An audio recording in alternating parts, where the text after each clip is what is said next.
Quand sera venu le Consolateur, que je vous enverrai de la part du Père, l'Esprit de vérité qui vient du Père, il rendra témoignage de moi. Jean 15, 26. Quand le Consolateur sera venu, l'Esprit de vérité, il vous conduira dans toute la vérité, car il ne parlera pas de lui-même, mais il dira tout ce qu'il aura entendu. Jean 16, 13.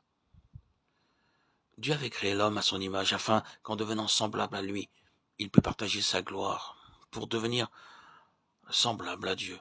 L'homme dans le paradis pouvait choisir entre deux voies qui symbolisent l'arbre de vie et l'arbre de la connaissance. L'arbre de vie lui offrait la voie prescrite de Dieu.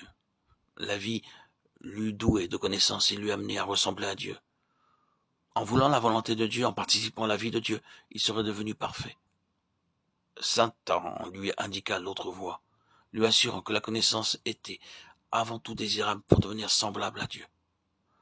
Quand l'homme préféra la connaissance à l'obéissance, il entra dans la redoutable voie qui conduit à la mort. Le désir de savoir s'empara de lui et corrompit sa nature entière. Il sacrifia la connaissance, l'obéissance et la vie. Encore à présent, la race humaine continue à se fourvoyer, à chercher le bonheur dans la connaissance. Et c'est dans le domaine religieux surtout que l'homme subit l'empire de cette funeste illusion.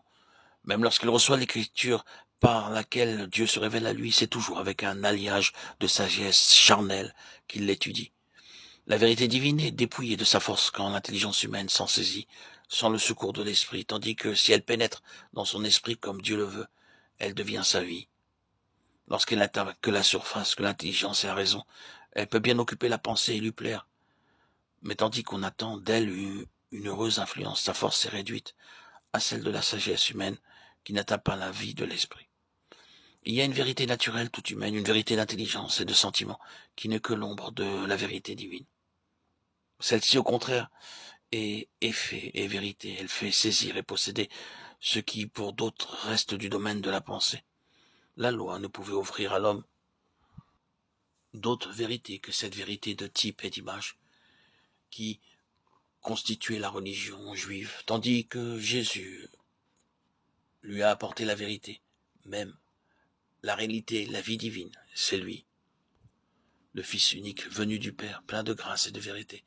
Qui est la vérité? Jean 1, 14, 14, 6.